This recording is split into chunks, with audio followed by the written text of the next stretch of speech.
Hello friends, welcome once again in my channel study with goal. जैसा कि friends इससे पिछले वाले वीडियो में मैंने 30 क्वेश्चंस कंप्लीट किए थे, जो कि प्रीवियस ईयर क्वेश्चन पेपर था, जो हिंदुस्तान कॉपर लिमिटेड में पूछे गए थे। ठीक है दोस्तों, तो 30 क्वेश्चन मैंने कंप्लीट किए थे। आज हम देखेंगे टोटल 150 क्वेश्चन। ठीक है, क्योंकि इस क्वेश्चन पेपर में टोटल 150 क्वेश्चन पूछे गए हैं, तो हम लोग आज टोटल क्वेश्चन का सलूशन देखेंगे। और आगे बढ़ने से पहले जो भी मेरे नए मित्र मेरे चैनल को देख रहे हैं, वो ज़रूर मेरे चैनल को सब्सक्राइब कर ले, जिनसे मेरे सभी आने वाले नए वीडियो उनको जल्द से जल्द मिल सके। ठीक है, तो चलिए स्टार्ट करते हैं हम लोग क्वेश्चन 31 से। ओके, देखिए क्वेश्चन नंबर 31 है, इनमें से कौन सा उभयधर्मी ऑक्साइड एम्फोटेरिक ऑक्साइड बनाएगा। तो फ्रेंड्स, सबसे पहले हम लोग देखेंगे कि उभयधर्मी ऑक्साइड किसको कहते हैं। ठीक है, उभयधर्मी ऑक्साइड जो होते हैं वो जो एम्फोटेरिक ऑक्साइड होते हैं वो बिहेव करते हैं दोनों एसिडिक ऑक्साइड की तरह और बेसिक ऑक्साइड की तरह, दोनों। ठीक है, the oxides that behaves as both acidic and basic oxides are called amphoteric oxide. Okay friends, जो एसिडिक ऑक्साइड और बेसिक ऑक्साइड्स दोनों प्रकार का ऑक्साइड्स जैसे बिहेव करे उसे क्या कहते हैं हम लोग, उभयधर्मी ऑक्साइड कहते हैं। जैसे कि एग्जाम्पल होता है एल्युमिनियम ऑक्साइड। ठीक है, aluminium oxide Al2O3, aluminium oxide and zinc oxide, ठीक है, aluminium oxide and zinc oxide, ये दोनों ऑक्साइड जो है फ्रेंड्स हमारा क्या है, उभयधर्मी ऑक्साइड है। तो देखिए आंसर जो दिया हुआ है, इसमें आंसर डी दिया हुआ है एल्युमिनियम ऑक्साइड, बट इसमें ये आंसर गलत है, इसमें दोनों ही होगा, zinc oxide, zinc and aluminium, ये दोनों का जो ऑक्साइड होता है। ठीक है, जब एल्युमिनियम से हम एल्युमिनियम ऑक्साइड बनाएंगे और जिंक से जिंक ऑक्साइड बनाएंगे, तो ये दोनों ऑक्साइड जो होता है उभयधर्मी ऑक्साइड बनाएगा। ठीक है, तो जिंक एंड एल्युमिनियम ये दोनों ही क्या बनाएगा, एम्फोटेरिक ऑक्साइड बनाएगा। ठीक है, तो इसका आंसर जिंक एंड एल्युमिनियम दोनों हो जाएगा। ओके फ्रेंड्स, चलिए नेक्स्ट 32 क्वेश्चन नंबर देखिए। 32 क्वेश्चन में क्या है कि अप मिलिंग को डैश भी कहा जाता है। Up milling is also called as, तो मिलिंग में हम लोग पढ़े हैं up milling and down milling. ठीक है, up milling and down milling, तो अप मिलिंग को क्या कहते हैं, कन्वेंशनल मिलिंग। ठीक है, इसका आंसर हो जाएगा फ्रेंड्स, अप मिलिंग को क्या कहेंगे, conventional milling, that is called, our answer is D, conventional milling. ठीक है, दो प्रकार का मिलिंग होता है, एक अप मिलिंग होता है, एक होता है डाउन मिलिंग, एक डाउन मिलिंग होता है। तो अप मिलिंग को कन्वेंशनल मिलिंग कहेंगे, कन्वेंशनल मिलिंग कहेंगे, और डाउन मिलिंग को क्या कहेंगे फ्रेंड्स, क्लाइंब मिलिंग कहेंगे। क्लाइंब मिलिंग कहते हैं इसको, क्लाइंब मिलिंग कहते हैं। अप मिलिंग को कन्वेंशनल मिलिंग और डाउन मिलिंग को क्लाइंब मिलिंग कहते हैं। ओके फ्रेंड्स, और भी मैं कुछ डेप्थ में बता देता हूँ जो अप मिलिंग होते हैं। लाइक देखिए, इसका मैं फ़ोटो बना रहा हूँ दोस्तों, स्केच बना देता हूँ, ये अप मिलिंग हुआ। ठीक है, जब हम किसी जॉब को मिलिंग करके मिलिंग करते हैं, तो ये देखिए कटर है फ्रेंड्स, ये हमारा कटर हो गया, और अप मिलिंग में ऊपर जाएगा। ठीक है, ये हमारा हो गया कटर,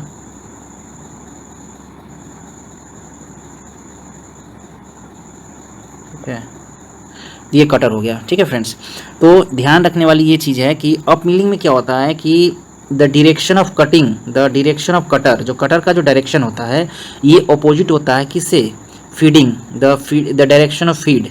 जब ऑब्जेक्ट इस डायरेक्शन में जाएगा और कटर इस डायरेक्शन में जाएगा। Okay friends, so the direction of cutter is opposite to the tool direction, जो टूल डायरेक्शन का होगा उससे अपोजिट कटर का डायरेक्शन होगा। ठीक है, सो इसमें क्या होता है, दोनों का डायरेक्शन अपोजिट होता है, किसमें, अप मिलिंग में, that is called up milling. Up milling में क्या होता है, डायरेक्शन जो होता है फ्रेंड्स अपोजिट होता है, फीड का और कटर का। ठीक है, अब हम लोग देखेंगे डाउन मिलिंग। तो देखिए फ्रेंड्स, ये हमारा कटर हो गया,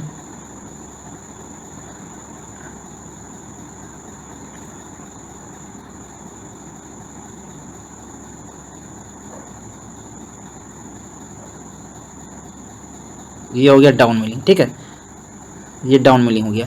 तो डाउन मिलिंग में क्या होता है friends, the direction of cutter and direction of feed, ये दोनों एक ही डायरेक्शन होता है। ठीक है, the direction of cutter is same as the direction of feed, तो बस यही अंतर है। अप मिलिंग में क्या होता है, अपोजिट डायरेक्शन दोनों का होता है, फीड एंड कटर का, और डाउन मिलिंग में क्या होता है, दोनों का डायरेक्शन सेम होता है, कटर और फीड का, ठीक है, दोनों का सेम होता है। तो आई होप आप लोगों को अप मिलिंग और डाउन मिलिंग अच्छे से समझ में आ गया होगा, ठीक है। तो और इसका आंसर तो हम लोगों ने देख लिए थे कि अप मिलिंग को क्या कहते हैं, कन्वेंशनल मिलिंग। तो हमारा आंसर डी सही करेक्ट हो जाएगा, ठीक है। नेक्स्ट क्वेश्चन 33 क्वेश्चन नंबर देखिए फ्रेंड्स। 33 क्वेश्चन क्या है कि चंबल नदी निम्न राज्यों में से किन राज्यों से प्रवाह करती है। तो चंबल मतलब कि चंबल नदी किन राज्य से प्रवाह करती है। तो फ्रेंड्स देखिए, चंबल नदी जो है उत्तर प्रदेश में भी बहती है, राजस्थान में भी बहती है, मध्य प्रदेश में भी बहती है। तो हमारा आंसर सी हो जाएगा, विकल्पों में से सभी, ऑल ऑफ दिस हमारा करेक्ट आंसर हो जाएगा, ठीक है। चलिए क्वेश्चन नंबर 34 देखते हैं। क्वेश्चन नंबर 34 क्या है, भारत का पहला राष्ट्रीय समुद्री जैव विविधता केंद्र NCMB कहाँ स्थित है।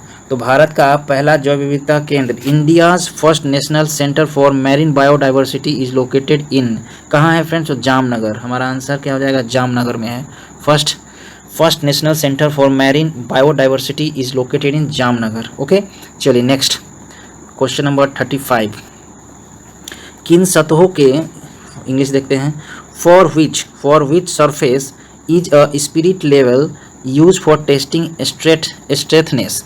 तो स्ट्रेथनेस मेजर करने के लिए which level of spirit level use किया जाता है। तो हमारा हो जाएगा हॉरिजेंटल सरफेस को टेस्टिंग करने के लिए, ठीक है, horizontal surface, for which surface, horizontal surface को यूज करते हैं, ठीक है। चलिए नेक्स्ट क्वेश्चन देखते हैं। Question number 36, the failure of the material due to cyclic load is known as. तो फ्रेंड्स जो फ्रैक्चर होता है ड्यू टू साइक्लिक लोड क्या होता है फ्रेंड्स, तो जो लोड एक साइकिल के बाद बार बार रिपीट हो, ठीक है, ध्यान से सुनिएगा, जो लोड बार बार किसी भी ऑब्जेक्ट पे कोई लोड लगता हो और वो बार बार रिपीट हो एक फिक्स साइकिल के बाद, ठीक है, रिपीटेड लोड एक फिक्स साइकिल के बाद लगे और उस ड्यू टू रिपीटेड लोड उस जगह पे फ्रैक्चर आ जाता हो, तो उसे क्या कहते हैं दोस्तों, फैटिक कहते हैं। दैट इज कॉल्ड फैटिक फ्रैक्चर, फैटिक, ठीक है, उसको क्या कहेंगे, फैटिक कहेंगे।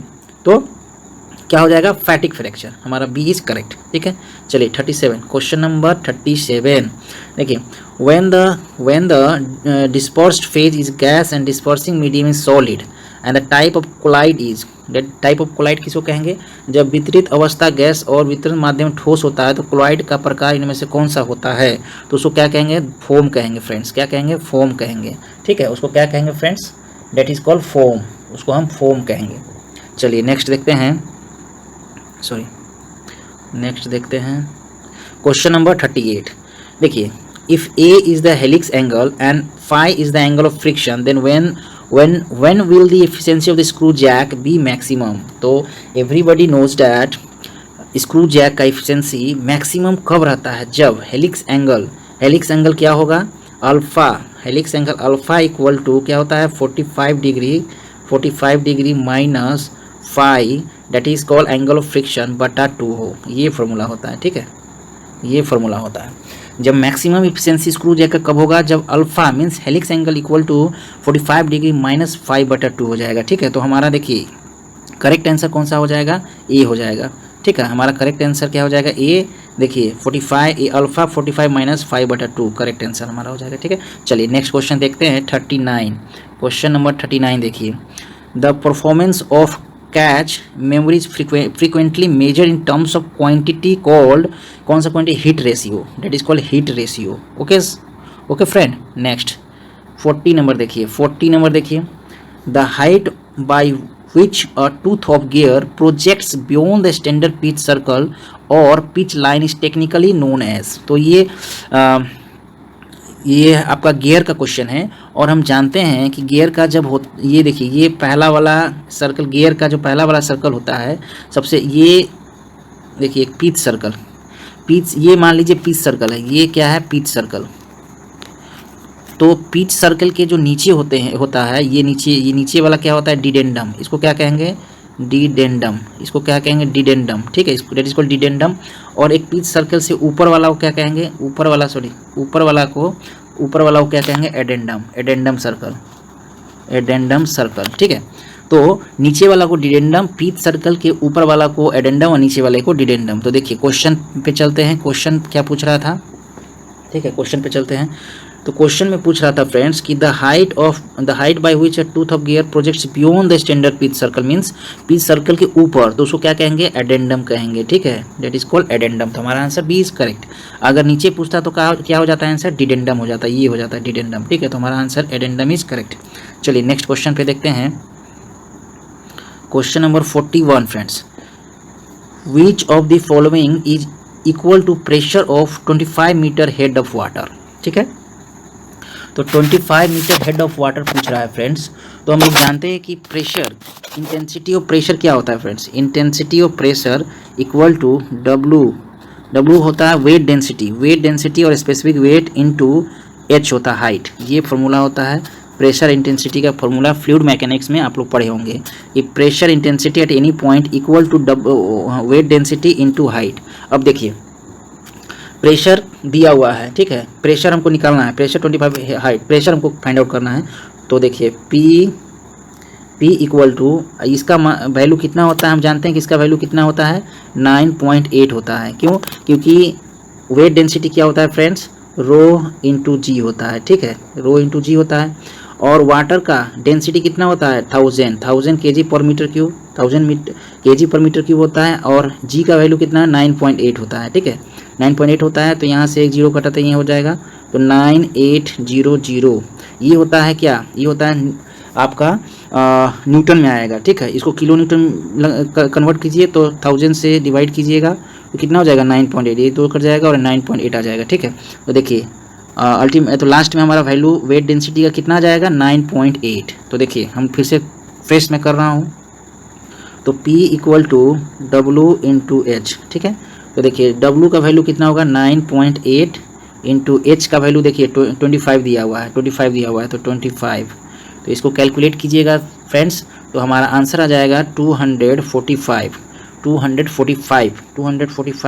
किलो न्यूटन पर मीटर स्क्वायर हमारा क्या आ जाएगा, किलो न्यूटन पर मीटर स्क्वायर हमारा प्रेशर का वैल्यू आ जाएगा। ओके फ्रेंड्स, नोट कर लीजिए, सॉरी। चलिए नेक्स्ट क्वेश्चन पे चलते हैं। नेक्स्ट क्वेश्चन हमारा है 42 क्वेश्चन देखिए फ्रेंड्स, अरे सॉरी 42 क्वेश्चन देखिए friends, the electron distribution in a magnesium atom. तो ये तो बहुत ही सिंपल क्वेश्चन है, ठीक है। मैग्नीशियम का इलेक्ट्रॉनिक कॉन्फ़िगरेशन पूछ रहा है। तो मैग्नीशियम का कितना होता है फ्रेंड्स, मैग्नीशियम का 12 होता है एटॉमिक नंबर, तो 12 होता है एटॉमिक नंबर। तो इसका इलेक्ट्रॉनिक कॉन्फ़िगरेशन क्या हो जाएगा, 2 8 एंड 2, 8 9 10 11 12, 2 8 2 हो जाएगा, ठीक है। तो 2 8 2 कहाँ है, तो देखिए D, option number D is correct, 2 8 2, ठीक है, option number D is correct. चलिए नेक्स्ट क्वेश्चन पे चलते हैं। नेक्स्ट क्वेश्चन 43 देखिए, which of the following distribution represents the time estimates in PERT। PERT में क्या हो जाएगा, तो beta distribution, correct answer is beta distribution. Okay चलिए 44 क्वेश्चन नंबर 44। दोस्तों मैं अगर सारे क्वेश्चंस को डिटेल्स में बताने लगूंगा तो वीडियो काफ़ी लंबा हो जाएगा। ओके फ्रेंड्स, तो जो क्वेश्चन मुझे ऐसा लगेगा कि इसको डिस्क्राइब करना जरूरी है वही क्वेश्चन को मैं डिस्क्राइब करूंगा। ओके फ्रेंड्स, चलिए तो क्वेश्चन नंबर 44 देखते हैं। The operation which is done to make periphery of grinding wheel concentric with its axis to recover its lost shape is known as. तो फ्रेंड्स देखिए, जब हम ग्राइंडिंग करते हैं, ग्राइंडिंग व्हील से जब ग्राइंडिंग करते हैं, लगातार कुछ दिन तक ग्राइंडिंग करते रहते हैं, 6 महीना साल भर जब भी ग्राइंडिंग करते रहते हैं, तो फिर बीच में क्या होता है कि ग्राइंडिंग व्हील का शेप जो होता है थोड़ा ख़राब हो जाता है। क्या होता है, जो उसमें बॉन्ड और एब्रेसिव मटेरियल होते हैं वो टूट के गिर जाते हैं, ठीक है। तो उसको फिर से रिकवर करते हैं बॉन्ड और एब्रेसिव मटेरियल के सहारे, उसको बॉन्ड अच्छा न्यू बॉन्ड और एब्रेसिव को फिर से उसको लगा के और उसका शेप को फिर से ठीक करते हैं, ठीक है। Recover the shape of lost grinding wheel by using bond and abrasive material is called. उसको क्या कहते हैं, फिर से उसका शेप को अच्छा करते हैं, तो उस प्रोसेस को क्या कहते हैं फ्रेंड्स, तो उस प्रोसेस को क्या कहते हैं, ट्रूइंग कहते हैं। That is called truing, that is called क्या कहेंगे फ्रेंड्स, उसको कहेंगे ट्रूइंग, ठीक है। तो ट्रूइंग, ठीक है। चलिए और भी मैं आपको बताता हूँ। ड्रेसिंग, एक टर्म आता है ड्रेसिंग। ये सब क्वेश्चन बहुत इंपॉर्टेंट है क्वेश्चन, वेरी इंपॉर्टेंट क्वेश्चन है दोस्तों, ये सब अक्सर एग्जाम में पूछे ही जाते हैं कि ट्रूइंग क्या है, ड्रेसिंग क्या है, ग्लेजिंग क्या है, ये सब हमेशा पूछे जाते हैं। ठीक है, तो देखिए एक और टर्म आता है ड्रेसिंग। तो ड्रेसिंग किसको कहेंगे? तो जो कटिंग एक्शन जो होता है, जो ग्राइंडिंग व्हील का जो अच्छा से कट नहीं पाता है, तो कटिंग एक्शन को इंप्रूविंग करने का प्रोसेस को क्या कहते हैं? Dressing. The process of improving the cutting action of the grinding wheel is called, क्या कहेंगे? Is called dressing. ठीक है, और ग्लेजिंग किसको कहते हैं फ्रेंड्स? तो when the cutting edge of the grinding wheel, जब ग्राइंडिंग व्हील का जो कटिंग एज होता है वो कुछ थोड़ा सा ग्लास लाइक अपीयरेंस आ जाता है, मतलब थोड़ा सा घिस जाता है, घिस जाने के कारण उसका लुक खराब हो जाता है। ठीक, घिस जाता है, कंटिन्यू ग्राइंडिंग करने से घिस जाता है। ठीक है, तो उसको क्या कहेंगे? उस जो घिस जाने के बाद उसको क्या कहेंगे? ग्लेजिंग कहेंगे कि भाई ग्राइंडिंग व्हील जो ग्लेज हो गया, ग्लेजिंग हो गया। ठीक है, when the cutting edge of the grinding wheel take a glass like appearance due to wear of the abrasive grains, जब एब्रेसिव ग्रेन्स घिस जाता है तो उस स्थिति को क्या कहेंगे? डेट इज कॉल्ड ग्लेजिंग कहेंगे। उस टाइम में उसको क्या कहेंगे? ग्लेजिंग कहेंगे। ठीक है, तो ट्रूइंग हो गया। ट्रूइंग में क्या करते हैं? शेप को रिकवर करते हैं। ड्रेसिंग में क्या करते हैं? कटिंग एक्शन को फिर इंप्रूव करते हैं। और ग्लेजिंग कब होता है? जब ग्राइंडिंग व्हील घिस जाता है, ग्लास लाइक अपीयरेंस हो जाता है, तो ग्लेजिंग कहते हैं उसको। ठीक है, आई होप आपको समझ में आ गया होगा। चलिए 45 क्वेश्चन नंबर 45 देखते हैं फ्रेंड्स। देखिए chilled cast iron is produced. ठीक है, चिल्ड कास्ट आयरन, तो चिल्ड कास्ट आयरन कैसे प्रोड्यूस होता है फ्रेंड्स? तो chilled cast iron produced by quick cooling of molten cast iron. जब हम कास्ट आयरन को हीटिंग करने के बाद तुरंत कूलिंग कर देते हैं, क्विक कूलिंग कर देते हैं, तुरंत हीटिंग हुआ उसके बाद निकाल कर तुरंत हम उसको कोई without any delay of time हम लोग उसको कूलिंग कर देते हैं, एकदम तुरंत कूलिंग करते हैं, तो उसके बाद हमें क्या मिलता है? हमें चिल्ड कास्ट आयरन मिलता है। ठीक है, तो हमारा आंसर हो जाएगा डी। और फ्रेंड्स कास्ट आयरन जो होता है, जो कास्ट आयरन कास्ट आयरन हमें कैसे मिलता है? तो हम जानते हैं कि जो कास्ट आयरन होता है फ्रेंड्स वो पिग आयरन से मिलता है, मेल्टिंग। ठीक है, पिग आयरन को मेल्ट किया जाता है फर्नेस में। उस फर्नेस का क्या नाम है फ्रेंड्स? तो कास्ट आयरन को जो मेल्ट करते हैं फर्नेस में उसको क्या बोलते हैं? क्यूपोला। एक फर्नेस है that is called cupola. Cupola में पिग आयरन को मेल्ट करते हैं। ठीक है, और फाइनली हमको पिग आयरन को जो मेल्ट करते हैं तो हमको क्या मिलता है? कास्ट आयरन मिलता है, कास्ट आयरन मिलता है। ठीक है, और कास्ट आयरन जो है फ्रेंड्स वो किसका कंपोजिशन है? तो आयरन एंड कार्बन का कंपोजिशन कास्ट आयरन है। और कास्ट आयरन में कार्बन का कंपोजिशन कितना है? तो 1.7 से 4.5, 1.7 से 4.5% ऑफ कार्बन होता है। और 1.5 के अगर नीचे हुआ तो वो कहलाता है स्टील कहलाता है। क्या कहलाता है? हाई कार्बन स्टील कंपोजिशन कहलाता है। ठीक है, तो कास्ट आयरन हो गया। ओके फ्रेंड्स, और अभी पिग आयरन जब आया है तो पिग आयरन के बारे में भी देख लेते हैं। तो पिग आयरन क्या होता है फ्रेंड्स? देखिए पिग आयरन क्या होता है? तो पिग आयरन जो है फ्रेंड्स ये कच्चा होता है, जो आयरन का कच्चा रूप होता है। ठीक है, ये क्रूड फॉर्म ऑफ आयरन होता है। जो पिग आयरन जो होता है क्रूड फॉर्म ऑफ आयरन होता है। And pig iron use for production of various other ferrous metal such as. जो पिग आयरन होता है फ्रेंड्स उसे यूज हम करते हैं बहुत सारे फेरस मटेरियल को बनाने के लिए। ठीक है, जैसे कास्ट आयरन हो गया, रॉट आयरन हो गया, स्टील हो गया। ठीक है, तो इसको ये सब फेरस मटेरियल का प्रोडक्शन के लिए हम किसका यूज़ करते हैं? पिग आयरन करते हैं। ठीक है, और पिग आयरन कैसे मिलता है? तो आयरन ओर्स, जब हम लोग आयरन ओर्स को मेल्ट करते हैं, आयरन ओर को मेल्ट करते हैं फ्रेंड्स, आयरन ओर्स को जब मेल्ट करते हैं किसमें? ब्लास्ट फर्नेस में जब आयरन ओर्स को मेल्ट करते हैं तब हमें क्या मिलता है? तब हमें पिग आयरन मिलता है। और आयरन ओर्स किस प्रकार के होते हैं? तो जैसे आयरन ओर्स हम जानते हैं मैग्नेटाइट होते हैं, हेमाटाइट होते हैं, लिमोनाइट होते हैं, सिडरेटाइट होते हैं। सबको मेल्टिंग करने से हमें ये जितने प्रकार है सभी आयरन ओर्स के प्रकार है, सबको मेल्ट करने से हमें पिग आयरन का प्राप्ति होता है। ठीक है, तो ये क्वेश्चन अक्सर पूछा जाता है कि कास्ट आयरन जो फर्नेस में मेल्ट किया जाता है उसको क्या कहते हैं? तो उसको क्या कहते हैं? क्यूपोला। और पिग आयरन को किस में मेल्ट किया जाता है? तो पिग आयरन को ब्लास्ट फर्नेस में करते हैं। तो ये आप लोग ध्यान रखिएगा, कास्ट आयरन के लिए क्यूपोला और पिग आयरन के लिए ब्लास्ट फर्नेस। ओके फ्रेंड्स, चलिए नेक्स्ट क्वेश्चन देखते हैं। नेक्स्ट क्वेश्चन है हमारा 46 क्वेश्चन नंबर देखते हैं। 46 क्वेश्चन नंबर में देखिए a hydraulic press is based on the principle of. तो हाइड्रोलिक प्रेस किस प्रिंसिपल पे काम करता है? तो एवरीबडी नो कि hydraulic press is based on the principle of Pascal law. ठीक है, पास्कल लॉ से क्या होता है कि बहुत कम एफर्ट डाल के, ठीक है, बहुत कम एफर्ट डाल के, ठीक है, ये हमारा इधर से अगर हम लोग एफर्ट दिए मीन्स प्रेशर दिए और बहुत कम प्रेशर दे के हम लोग बहुत बड़ा लोड को हम लोग लिफ्ट करते हैं, ठीक है। तो पास्कल लॉ क्या होता है कि जब हम लोग बहुत कम प्रेशर दे के बहुत हेवी लोड को हम लोग लिफ्ट करते हैं, तो ये हाइड्रोलिक प्रेस का जब यूज़ करते हैं हम लोग, किस लिए करते हैं, तो हाइड्रोलिक प्रेस का यूज़ हम लोग करते हैं कि applying very low pressure and getting lift a large heavy load of material, ठीक है।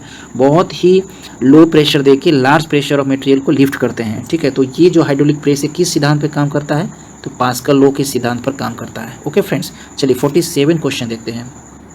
क्वेश्चन नंबर 47 में क्या है, when the pressure intensity at a point is more than the local atmospheric pressure then the difference these two pressure is called.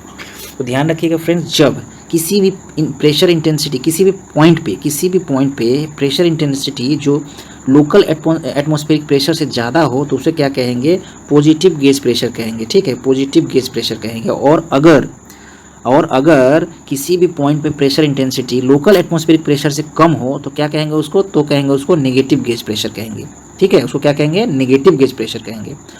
और अगर ज़्यादा हो तो उसे क्या कहेंगे, पॉजिटिव गेज प्रेशर कहेंगे। तो हमारा इस क्वेश्चन का आंसर हो जाएगा ये पॉजिटिव गेज प्रेशर, ठीक है।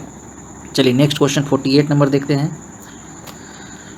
विच of the following is example of paramagnetic material. Paramagnetic material कौन सा होता है, तो टेंटेलम। ये तो केमिस्ट्री का क्वेश्चन है फ्रेंड्स, टेंटेलम। ओके, चलिए नेक्स्ट क्वेश्चन 45 नंबर क्वेश्चन देखते हैं।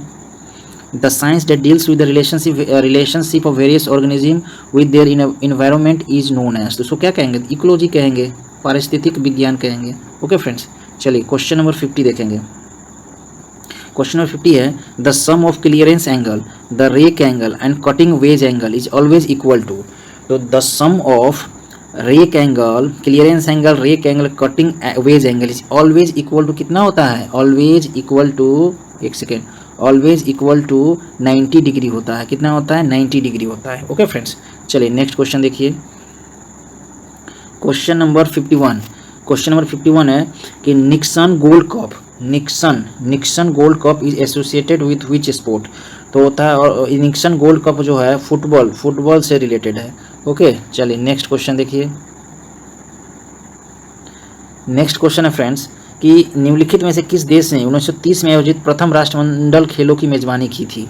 तो 1930 में आयोजित प्रथम राष्ट्रमंडल खेलों की मेजबानी किसने की थी, तो कनाडा ने की थी। किसने की थी, कनाडा ने की थी, ठीक है, कनाडा ने की थी। चलिए नेक्स्ट क्वेश्चन देखते हैं 53। क्वेश्चन नंबर 53, बिंबिसार का शासक किसका शासक था, तो बिंबिसार मगध का शासक था। सिंपल क्वेश्चन है, बिंबिसार किसका शासक था, कहाँ का शासक था, मगध का शासक था, ठीक है। चलिए क्वेश्चन नंबर 54। क्वेश्चन नंबर 54 देखेंगे। Which carburizing method has high production rate, ठीक है, विच कर्वराइजिंग मेथड है हाई प्रोडक्शन रेट। तो कौन सा है, gas carburizing method has high production rate. Okay friends, चलिए नेक्स्ट क्वेश्चन 55। क्वेश्चन नंबर 55 देखेंगे कि in which of the following operation of lathe machine is not feed in straight path. तो not feed in straight path, किसमें straight path feeding नहीं होता है, देखिए friends, tapper turning में, ये टैपर टर्निंग में स्ट्रेट फीड जो हम लोग देते हैं, लेद मशीन में जब फीड देना पड़ता है तो स्ट्रेट फीड हम लोग करते हैं टैपर टर्निंग में, फॉर्म टर्निंग में और फेसिंग में। ये सारे में क्या करते हैं, लेद जो आगे पीछे टू एंड फ्रो फीड देते हैं। बट काउंटर टर्निंग में जो होता है, काउंटर टर्निंग में हम लोग फीड जो देते हैं स्ट्रेट पाथ में नहीं देते हैं। तो हमारा आंसर क्या हो जाएगा फ्रेंड्स, हमारा आंसर हो जाएगा बी, काउंटर टर्निंग। ओके, चलिए क्वेश्चन नंबर 56 देखते हैं 56। क्या है, dash is the death rate पर 1000 इंडिविजुअल्स, मीन्स डैश प्रति 1000 व्यक्तियों पर मृत्यु दर है। तो आंसर हो जाएगा मृत्यु दर प्रति 1000 व्यक्तियों पर मृत्यु दर है, ठीक है। नेक्स्ट क्वेश्चन देखिए 57। क्वेश्चन नंबर 57 देखते हैं। Cholera is cause by the bacteria call, cholera जो होता है हैजा जो होता है किस जीवाणु के कारण होता है, तो वो होता है विब्रियो कोलेरा के कारण हैजा होता है। Cholera is cause by vibrio cholera bacteria. Okay, vibrio cholera bacteria के कारण होता है। क्वेश्चन नंबर 58 देखिए फ्रेंड्स। क्वेश्चन नंबर 58 है, dash layout is also called line layout. The product layout is also called line layout, ठीक है, product layout is also known as line layout. चलिए next question देखिए। Question number 59, which of the following process is an example of reversible process. तो reversible process का example कौन सा है, तो हमारा आंसर हो जाएगा electrolysis. Electrolysis is example of किसका, रिवर्सिबल प्रोसेस का। देखिए ये सारे हीट ट्रांसफर, कंब्यूशन, प्लास्टिक डिफॉर्मेशन, ये सब क्या है, इरिवर्सिबल प्रोसेस का एग्जाम्पल है, बट इरिवर्सिबल प्रोसेस का एग्जाम्पल है, बट हमारा इलेक्ट्रोलाइसिस है ये रिवर्सिबल प्रोसेस का एग्जाम्पल है। चलिए नेक्स्ट क्वेश्चन देखते हैं, question number 60। The Stockholm convention on persistent organic pollutants was signed in the year। अस्थायी कार्बनिक प्रदूषकों पर स्टॉकहोम कन्वेंशन पर वर्ष डैश में हस्ताक्षर किए थे। किस वर्ष में हस्ताक्षर किए थे, 2001 में, 2001 में हस्ताक्षर किए गए थे स्टॉकहोम कन्वेंशन। ठीक है, नेक्स्ट क्वेश्चन 61, क्वेश्चन नंबर 61 देखते हैं friends. Free of cost repair of software bug available at the internet is called क्या है, पैच। इंटरनेट पर उपलब्ध सॉफ्टवेयर बग की निःशुल्क मरम्मत फ्री ऑफ कॉस्ट रिपेयर को डैश कहा जाता है, तो क्या कहा जाता है, पैच कहा जाता है फ्रेंड्स। क्या कहा जाता है, पैच कहा जाता है। चलिए नेक्स्ट क्वेश्चन देखिए फ्रेंड्स 62, क्वेश्चन नंबर 62 देखेंगे फ्रेंड्स। देखिए 62 नंबर क्वेश्चन में कह रहा है कि if W is the weight of body and alpha is the angle of inclined plane and phi is the angle of friction, then the force required to drag the body when it is just impending to move off the plane is। तो इसका formula क्या हो जाएगा friends, W10 alpha plus phi हो जाएगा। ठीक है, means यदि किसी पिंड का भार W है, झुकाव वाले समतल का कोण अल्फा है और घर्षण का कोण फाई है, तो पिंड को विरोध करने का आवश्यक बल जब यह समतल को ऊपर ले जाने के लिए प्रवृत्ति होता है तो वह क्या है, तो वो बल W force equal to that force equal to क्या हो, W10 अल्फा प्लस फाई हो जाएगा। वो force that force is equal to W10 alpha plus phi. हमारा आंसर ये हो जाएगा। चलिए नेक्स्ट क्वेश्चन, क्वेश्चन नंबर देखेंगे 63, क्वेश्चन नंबर 63 देखेंगे friends. What is the unit of electric potential, that is very easy question, volt. ये सब question तो बहुत ईजी है। देखिए 64 क्वेश्चन देखेंगे, क्वेश्चन नंबर 64 देखेंगे। एस्ट्रीलिन गैस का रासायनिक प्रतीक क्या है, तो एस्ट्रीलिन का रासायनिक प्रतीक सभी जानते हैं C2H2 है। एस्ट्रीलिन का रासायनिक प्रतीक C2H2, answer A is correct. ठीक है, चलिए 64 हो गया। 65 क्वेश्चन देखते हैं। विच of the following contains citric acid, तो साइट्रिक एसिड इनमें से किस में होता है, तो देखिए साइट्रिक एसिड हमारा ऑरेंज में होता है। ठीक है, ऑरेंज में होता है। देखिए खट्टा दूध में क्या होता है, लैक्टिक अम्ल होता है। इमली में क्या होता है, इमली में होता है टर्टरिक एसिड। और टमाटर में क्या होता है, ऑक्जेलिक अम्ल होता है। तो फिर से देखते हैं, टमाटर में ऑक्जेलिक अम्ल, इमली में टर्टरिक अम्ल। ठीक है, ऑरेंज में हो जाएगा साइट्रिक एसिड, साइट्रिक अम्ल, एंड खट्टा दूध में हो जाएगा लैक्टिक अम्ल। ठीक है, चलिए क्वेश्चन नंबर नेक्स्ट क्वेश्चन देखते हैं 66, क्वेश्चन नंबर 66 देखते हैं। If the Reliance number is less than 2000 the flow is pipe is, तो हम जानते हैं कि रिलायंस नंबर जब 2000 से कम हो तो वो फ्लो के क्या कहेंगे, लेमिनर फ्लो कहेंगे, लेमिनर फ्लो कहेंगे। जब Reliance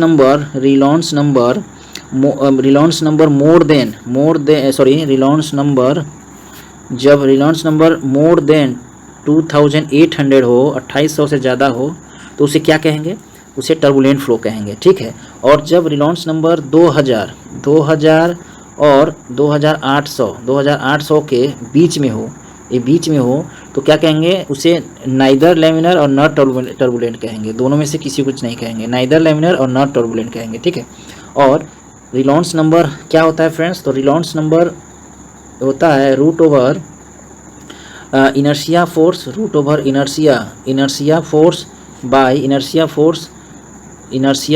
viscous force, inertia force by viscous force होता है, root over inertia force by viscous force. Reynolds number is equal to inertia force by viscous force.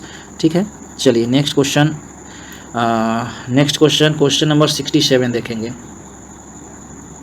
देखिए which of the following process permits the transformation of austenite to martensite throughout the cross section of the component without cracking और distortion. तो इसका answer क्या हो जाएगा, बताइए friends. Transformation of austenite to martensite, तो उसे क्या कहेंगे, ट्रांसफॉर्मेशन प्रोसेस को क्या कहेंगे, जो ऑस्टेनाइट से मार्टेनसाइट में बदल जाए विदाउट क्रैकिंग एंड डिस्टॉर्शन, उसको क्या कहेंगे, मार्क क्विंचिंग कहेंगे। क्या कहेंगे उसको, marquenching, that is called marquenching. उसको क्या कहेंगे, मार्क क्विंचिंग। ओके फ्रेंड्स, चलिए नेक्स्ट क्वेश्चन देखते हैं 68। क्वेश्चन नंबर 68 देखेंगे। Which of the following process use non consumable electrode. तो टीग वेल्डिंग में क्या यूज होता है? टंगस्टेन का इनर्ट गैस, टंगस्टेन का रोड यूज होता है। तो टीग का क्या होता है? टंगस्टेन इनर्ट गैस वेल्डिंग। तो इसमें नॉन कंज्यूमेबल इलेक्ट्रोड का यूज होता है। उधर दूसरी तरफ अगर मीग में देखा जाए तो मीग में क्या होता है? Metal inert gas welding. तो इसमें क्या होता है? मीग में क्या होता है? कंज्यूमेबल इलेक्ट्रोड का यूज होता है। ठीक है, मीग में कंज्यूमेबल इलेक्ट्रोड का यूज होता है। But in case of TIG में नॉन कंज्यूमेबल इलेक्ट्रोड का यूज होता है। टंगस्टेन टंगस्टेन का इलेक्ट्रोड का यूज होता है, टंगस्टेन यूज होता है टीग में। तो हमारा आंसर क्या हो जाएगा? हमारा क्वेश्चन पूछ रहा है कि नॉन कंज्यूमेबल इलेक्ट्रोड किस में यूज होता है? दैट इज कॉल्ड टीग में नॉन कंज्यूमेबल इलेक्ट्रोड का यूज होता है। क्वेश्चन नंबर 69 देखेंगे फ्रेंड्स। क्वेश्चन नंबर 69 है, विच of the following not a type of virus. Virus का प्रकार कौन सा नहीं है? Not a type of virus. तो हमारा देखिए मैक ए फ्री, ये हम सब जानते हैं कि ये एंटीवायरस का प्रकार है। ये वायरस नहीं है, एंटीवायरस है। बाद बाकी ये तीनों क्या है? वायरस का प्रकार है। ठीक है, तो हमारा आंसर बी इज करेक्ट। चलिए क्वेश्चन नंबर 70 देखेंगे। Question number 70, in Rockwell hardness testing method the hardness of the material is measured by depth of indentation. ठीक है, निशान की गहराई के द्वारा मापा जाता है। ठीक है, depth of indentation. Okay, question number 71 की ओर बढ़ते हैं। Gun metal contains 2% of. तो सबसे पहले देखिए गन मेटल में 2% क्या होता है? तो सबसे पहले हम गन मेटल का कंपोजिशन हम आपको बता देते हैं कि देखिए गन मेटल में क्या क्या होता है। कॉपर होता है फ्रेंड्स, गन मेटल में कॉपर होता है। उसके बाद क्या होता है? टीन होता है। उसके बाद क्या होता है? जिंक होता है। ठीक है, कॉपर, टीन एंड जिंक होता है। गन मेटल में कॉपर, टीन एंड जिंक होता है। ठीक है, कॉपर कितना होता है? तो कॉपर 88% होता है। ठीक है, टीन जो होता है 10% होता है और जिंक 2% होता है। ठीक है, ये हमारा कंपोजिशन किसका है? तो ये कंपोजिशन हमारा हो गया ये गन मेटल का। तो इसमें पूछ रहा है कि 2% क्या होता है? तो 2% हमारा क्या है? जिंक होता है। तो हमारा आंसर कहाँ गया? हमारा आंसर डी हो जाएगा, जिंक। 2% क्या है हमारा? तो 2% हमारा जिंक हो जाएगा। ठीक है फ्रेंड्स, चलिए नेक्स्ट क्वेश्चन पे चलते हैं। Question number 72।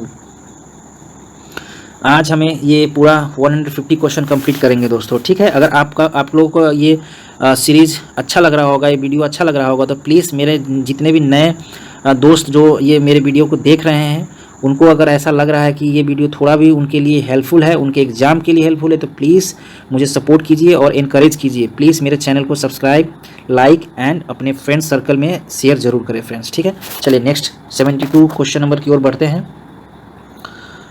Heat is absorb by refrigerant during a refrigeration cycle in a. तो हीट जो है ये रेफ्रिजरेशन साइकिल में हीट कहाँ ऑब्जर्व होता है? तो एवापोरेटर में होता है। हम जानते हैं दोस्तों, जो हमारे घर में फ्रीज होता है, तो फ्रीज के सबसे नीचे लेयर, सबसे नीचे में हम लोग सब्जियां, जितने भी सब्जियां होता है वो रखते हैं। तो वो क्या, सबसे नीचे एवापोरेटर होता है। वहाँ पे सारे सब्जियों के अंदर में जितने भी हीट होता है वो हीट को ऑब्जर्व कर लेता है एवापोरेटर और कंडेंसर में देता है। ठीक है, तो उससे क्या होता है कि सब्जी को ठंडा रखता है, तो वो जल्दी ख़राब नहीं होता है। तो कहाँ पे हीट ऑब्जर्व होगा? कौन से पार्ट में हीट ऑब्जर्व होगा? तो एवापोरेटर में होगा। ठीक है, चलिए नेक्स्ट क्वेश्चन देखते हैं। क्वेश्चन नंबर 73 देखेंगे फ्रेंड्स। तो what is the full form of CMMM? तो CMM का फुल फॉर्म होता है फ्रेंड्स कोऑर्डिनेट मेजरिंग मशीन। चलिए 74, क्वेश्चन नंबर 74 देखेंगे। Soft solder consist of. Soft solder जो होता है क्या होता है? उसमें सभी जानते हैं लीड एंड टीन होता है। Lead and tin, soft solder में क्या होता है? लीड एंड टीन होता है। चलिए क्वेश्चन नंबर 75 देखेंगे। क्वेश्चन नंबर 75 है, the ratio of actual discharge of a jet of water to theoretical discharge is known as. तो हम लोग जानते हैं फ्रेंड्स कि the ratio of actual discharge, ठीक है, रेशियो ऑफ, इसको क्या कहेंगे? तो कोफिशिएंट ऑफ डिस्चार्ज कहेंगे। रेशियो ऑफ एक्चुअल डिस्चार्ज, देखिए ratio of actual discharge by theoretical discharge. ठीक है, ये दोनों रेशियो को, actual discharge by theoretical discharge, दोनों का रेशियो को हम क्या कहेंगे? कोफिशिएंट ऑफ डिस्चार्ज कहेंगे। ठीक है, कोफिशिएंट ऑफ डिस्चार्ज कहेंगे। ओके फ्रेंड्स, क्या कहेंगे? कोफिशिएंट ऑफ डिस्चार्ज कहेंगे। और भी एक टर्म है, मैं बता देता हूँ फ्रेंड्स, कि कोफिशिएंट ऑफ वेलोसिटी किसको कहते हैं एंड कोफिशिएंट ऑफ कॉन्ट्रैक्शन किसे कहते हैं, कोफिशिएंट ऑफ विस्कोसिटी किसको कहते हैं। ठीक है, तो पहले ये तो हमने देख लिया कि हमारा आंसर हो गया coefficient of discharge. Coefficient of discharge किसको कहते हैं? Ratio of actual discharge to the theoretical discharge is called coefficient of discharge. And coefficient of velocity किसे कहेंगे, तो कोफिशिएंट ऑफ वेलोसिटी किसे, actual velocity by theoretical velocity, ठीक है। तो coefficient of velocity it is the ratio of actual velocity to the theoretical velocity, ये हमारा coefficient of velocity हो गया। एंड कोफिशिएंट ऑफ कॉन्ट्रैक्शन किसको कहते हैं, it is the ratio of area of vena contracta to the ratio to the area of orifice. तो coefficient of contraction क्या होगा, ratio of area of vena contracta to the area of orifice, इसको क्या कहेंगे, coefficient of contraction. और हाँ friends, ये exam में अक्सर इसका वैल्यू भी कभी कभी पूछ लिया जाता है, ठीक है। तो इसका वैल्यू मैं बता देता हूँ कि coefficient of contraction, coefficient of discharge and coefficient of velocity.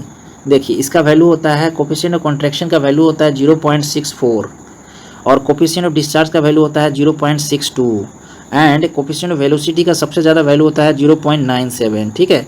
तो इसे आप नोट कर लीजिए, क्वेश्चन हमेशा पूछते हैं एग्जाम में, बहुत ही इंपॉर्टेंट वैल्यू है।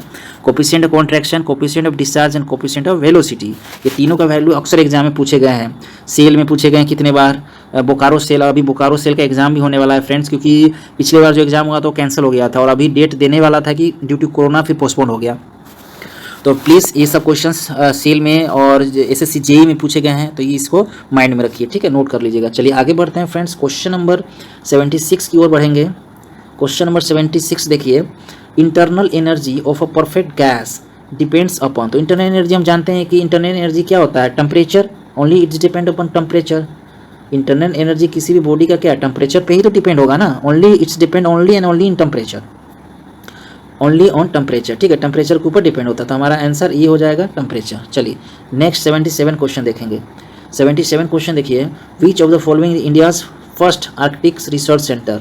आर्कटिक रिसर्च सेंटर कौन है, हमारा पहला, भारत का पहला आर्कटिक रिसर्च सेंटर कौन सा है, तो फ्रेंड्स हिमाद्री, ठीक है। क्वेश्चन नंबर 78 पे पढ़ेंगे। क्वेश्चन नंबर 78 क्या है देखिए, action and reaction acts on, action and reaction, ये तो न्यूटन्स थर्ड लॉ है फ्रेंड्स। तो according to Newton's third law हम लोग क्या जानते हैं कि एक्शन एंड रिएक्शन दोनों दो डिफरेंट बॉडी पे, हम अगर किसी को मारेंगे, किसी भी ऑब्जेक्ट पे हम अगर मारेंगे, फोर्स देंगे, तो उधर से भी हमको भी फोर्स लगेगा, ठीक है। There is always, according to Newton's third law क्या जानते हैं, there is always opposite reaction, ठीक है। जब भी हम किसी पे एक्शन अप्लाई करेंगे तो there is always opposite reaction हमको मिलता है, ठीक है। और वो दोनों क्या होता है, डिफरेंट बॉडी पे होता है, क्योंकि हम किसी को बॉडी फोर्स अप्लाई करेंगे तो वो हमें उल्टा फोर्स अप्लाई करेगा, ठीक है। तो इसका आंसर हो जाएगा, क्या हो जाएगा, इसका आंसर हो जाएगा different bodies but in opposite direction, ठीक है। डिफरेंट बॉडीज पे होगा और अपोजिट डायरेक्शन होगा। There is always equal and opposite reaction होता है अकॉर्डिंग टू थर्ड लॉ, ठीक है, न्यूटन थर्ड लॉ। चलिए नेक्स्ट क्वेश्चन देखते हैं, क्वेश्चन नंबर 79 देखते हैं कि आईपीएल 2019 में सर्वाधिक रन बनाने के लिए किसने ऑरेंज कप जीता।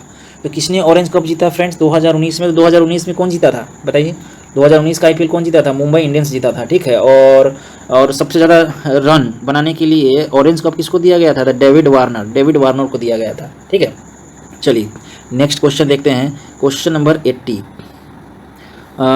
इन जलियांवाला बाग हत्याकांड इनमें से किस शहर में हुआ था, तो हम सब जानते हैं अमृतसर में हुआ था फ्रेंड्स। कब हुआ था, 1919 में हुआ था, 1919 में, 1919 में हुआ था अमृतसर जलियांवाला हत्याकांड 1919, ठीक है। चलिए नेक्स्ट क्वेश्चन देखते हैं। नेक्स्ट क्वेश्चन देखिए क्या है, नेक्स्ट क्वेश्चन न्यूमेरिकल है दोस्तों और ये इंडस्ट्रियल से क्वेश्चन है, ठीक है। तो ये ध्यान से देखिएगा फ्रेंड्स, इतना ये इंपॉर्टेंट नहीं है बट कभी कभी पूछ लिया जाता है। The demand rate of particular item 12,000 unit year, the ordering cost of 100 पर order and the holding cost is 0.80 पर item per month. If no shortage are allowed and the replacement is in 10 years, then the number of order per year, per year पूछ रहा है friends, ठीक है। तो इसमें हम देखेंगे कि सबसे पहले तो हम लोग इकोनॉमिकल ऑर्डर ऑफ क्वांटिटी निकालेंगे। तो देखिए इसका होता है इकोनॉमिकल ऑर्डर ऑफ क्वांटिटी, इसका फॉर्मूला होता है √2 इंटू क्या होता है 2 इंटू ऑर्डरिंग। देखिए ऑर्डरिंग कॉस्ट कितना होता है 100, ordering cost 100 into rate, demand rate, तो डिमांड रेट कितना है 12,000 है, बाय क्या करेंगे, ठीक है, बाय होल्डिंग कॉस्ट। तो होल्डिंग कॉस्ट कहिए बाय या कैरिंग कॉस्ट कहिए, तो होल्डिंग कॉस्ट कितना है 0.80 है, ये 1 महीना का है। तो 0.80 जो है दोस्तों ये 1 महीना का है और हमको पूरा साल भर का, तो साल भर के लिए 12 से गुना करेंगे तो हमारा आंसर आ जाएगा इसका 9.6। तो जब इसको डिवाइड करेंगे 9.6 से तो हमारा आंसर आ जाएगा फ्रेंड्स 500 यूनिट आ जाएगा। ठीक है, 500 यूनिट आ जाएगा। फिर इसको क्या करेंगे फ्रेंड्स, देखिए ये यहाँ तक लिख लीजिएगा 500 यूनिट। ठीक है, यहाँ तक लिख लीजिएगा। फिर 500 यूनिट 500 को डिवाइड करेंगे डिमांड रेट से 12,000 से करेंगे। ठीक है, तो हमारा आंसर आ जाएगा 1/24।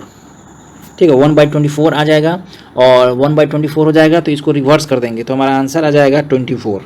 ठीक है, तो हमारा आंसर आ जाएगा 24।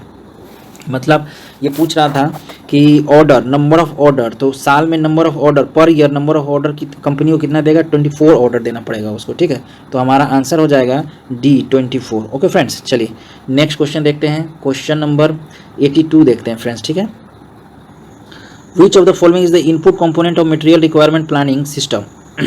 तो ये हमारा आंसर हो जाएगा D. D is correct. Master production schedule, inventory status file and bill of material, तीनों करेक्ट है, ऑल ऑफ द ऑप्शन। ठीक है, चलिए नेक्स्ट क्वेश्चन देखते हैं। Question number 83। Question number 83 friends है। क्वेश्चन नंबर 83 देखिए साइनाइडिंग से रिलेटेड है। ठीक है, क्वेश्चन नंबर 83 देखिए, cyaniding is carried out at a temperature of. तो साइनाइडिंग हम ज़्यादा हीट ट्रीटमेंट का प्रोसेस है। साइनाइडिंग क्या है, cyaniding is a case hardening heat treatment process. क्या है, case hardening heat treatment process है और ये मेनली किस में यूज होता है, लो कार्बन स्टील को हीट ट्रीटमेंट करने के लिए यूज होता है। ठीक है, और इसका जो टेम्परेचर होता है, जो इसका प्रोसेस किस टेम्परेचर में किया जाता है, तो 950 डिग्री सेल्सियस। हमारा आंसर हो जाएगा 950 डिग्री सेल्सियस में इसको कैरी आउट किया जाता है। ठीक है, और क्या किया जाता है, लो कार्बन स्टील को 950 डिग्री सेल्सियस में क्या भिगाया जाता है, बाथ ऑफ सोडियम साइनाइड में क्या किया जाता है, इसको भिगोया जाता है। ठीक है, और इसका यूज़ होता है मैंने बोल्ट्स में, heat treatment of bolts, heat treatment of nuts, screws and small gears का हीट ट्रीटमेंट करने के लिए यूज होता है साइनाइडिंग का। ठीक है, चलिए 84 क्वेश्चन नंबर 84 देखेंगे फ्रेंड्स कि in electrochemical grinding process the material removal rate is inversely proportional to. किसका इनवर्सली प्रोपोर्शनल होता है फ्रेंड्स, तो density of the work piece material किसका प्रोपोर्शनल होगा, तो density of work piece material का। चलिए नेक्स्ट क्वेश्चन देखते हैं friends. Question number 85। Question number 85 देखिए, क्वेश्चन नंबर 85 है फ्रेंड्स, थोड़ा सा ऊपर और करना पड़ेगा। देखिए, why do particle in liquid waters 0 degree Celsius more than energy as compare to particle in ice at the same temperature. तो ये तो बहुत ही ईजी क्वेश्चन है कि पूछ रहा है क्वेश्चन में कि जब 0 डिग्री सेल्सियस लिक्विड वाटर में ज़्यादा एनर्जी क्यों है आइस के मुकाबले। तो जब आइस कन्वर्ट करना शुरू करता है जब वाटर में, तो क्या करता है, हीट को ऑब्जर्व करता है। आइस जब हीट ऑब्जर्व करेगा तभी तो वाटर में चेंज होगा। तो इसलिए तो जब वाटर में चेंज हो जाता है तो वाटर के पास क्या होता है, हीट एनर्जी आ जाता है, इसलिए ज़्यादा एनर्जी है किसमें, 0 डिग्री सेल्सियस लिक्विड वाटर में ज़्यादा एनर्जी है, किससे, आइस से ज़्यादा एनर्जी है। तो हमारा आंसर क्या हो जाएगा, हमारा आंसर बी है, because of the particle in ice observe heat energy during the process of conversion from ice to liquid water. Okay friends, चलिए ये तो कॉन्सेप्ट का क्वेश्चन था। चलिए नेक्स्ट क्वेश्चन देखेंगे 86। विच of the following states that if body in equilibrium under the action of 3 concurrent forces each force is proportional to the sine of the angle between other 2 forces। तो ये हमारा Lami's theorem है। ठीक है, Lami's theorem क्या कहता है कि Lami's theorem 3 coplanar concurrent forces acting at a point, ठीक है, and each force is proportional to the sine of the angle between other two forces। Means देखिए ये 3 फोर्स अगर एक पॉइंट और एक कोप्लेनर पे अगर एक्ट करता है तो P, Q एंड R, तो क्या होगा, ये प्रोपोर्शनल होगा sine of the angle between the two. तो ये देखिए ये हो जाएगा हमारा बीटा, ये मान लो गामा और ये मान लो अल्फा। तो इसका रेशियो कैसे बनेगा फ्रेंड्स, देखिए ये फोर्स जो है, ये फोर्स P फोर्स, तो P force P by sine alpha हो जाएगा, P by sine alpha equal to Q by sine beta. ठीक है, एंड इक्वल टू यहाँ मैं लिखता हूँ R बाय साइन गामा। ठीक है, ये हो जाएगा साइन गामा। में फिर से एक बार फ्रेश में लिख देता हूँ, P by sine alpha equal to Q by sine beta equal to R by sine gamma, ये हमारा लेमिस थ्योरम कहता है। ठीक है, तो हमारा आंसर क्या हो जाएगा, Lami's theorem, D is correct. चलिए नेक्स्ट क्वेश्चन 87 देखते हैं। Major purpose of most of dams around the world, तो डैम्स दुनिया में हम लोग क्यों बनाते हैं, डैम्स बांध क्यों बनाया जाता है, तुम जानते हैं कि जल को सुरक्षित रिजर्व रखने के लिए, तो फॉर ड्रिंकिंग वाटर सप्लाई, पेयजल की आपूर्ति होने के लिए, फिर इरिगेशन सिंचाई के लिए, विद्युत उत्पादन के लिए, पावर जनरेशन के लिए। तो हमारा सारा आंसर करेक्ट है, तो option number be all of the above is correct. चलिए नेक्स्ट क्वेश्चन 88 देखते हैं। Question number 88, Which of the following varnishes are prepared by dissolving hardness gums like copal in drying oil and volatile solvents? कौन सा हो जाएगा, oil varnishes होगा, oil varnishes. चलिए next 89, question number 89 देखते हैं।